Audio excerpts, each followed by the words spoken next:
মিও টেচু দেখো আর টেচুটা তোমাকে দেখাচ্ছি দেখো। তো hello guys, welcome back my new vlog. মিও সাইকেল ব্লগিং করবা আর ডাইরেক্ট হয়ে গেল ফ্যাক্টরি মোড়। এটা হচ্ছে আমার ফ্যাক্টরি মোড়। ফ্যাক্টরি মোড়টা দেখে এনে লিলি কেন উঠেতে আমি দেবী ঝরাতি। তো তুমি আলা দেবী ঝরা যাসু সামনত কাজীগছ মোড়। মোড়টার গতি একটা স্কুল স্বাস্থ্য কেন্দ্র। তারপর হ্যালো গাইস, ভিডিও আমার ভালো লাগলে আইডিটা আমার ফলো করলো। তারপর চলো আমার বহরতলা যাচ্ছি। বহরতলা যাবার আগত একটা স্ট্যাচু দেখা পানো।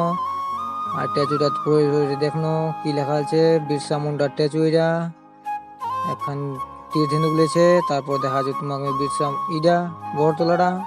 বহরতলাতে তো লিখলে কেন ডাইরেক্ট দেবী জোড়ার এটি এখন বোট লাগাইছে। বোটখান দেখমো আর বোটখানত নামে এনে ফটো উঠানো মি উঠবার পর তোমাকে দেখা যু দেবী জোড়া টি স্টেট 1916 তৈরি। তারপর এটাতে আমি লিখলে কেন লিখলি পারবা। তারপর মোর এন্ট্রিটা কেরম হচ্ছে কমেন্ট করে জানাও মোর। তারপর আমি বাগানটা নামে কিনু নামবার বাদ দেখো যাসু দেখো কেরম পাতিলা হয়েছে। তো একদম ঝাকাস হয়েছে পাতিলা। আর তোমার পাতিলা কেরম হয়েছে কমেন্ট করে জানাও মোক। আর এই বেলাটার ফটোটা কি সুন্দর লাগিল। পাতিলা তো ভালো হয়েছে, তোমার পাতিলা কেরম হয়েছে কমেন্ট করে জানাও মোক।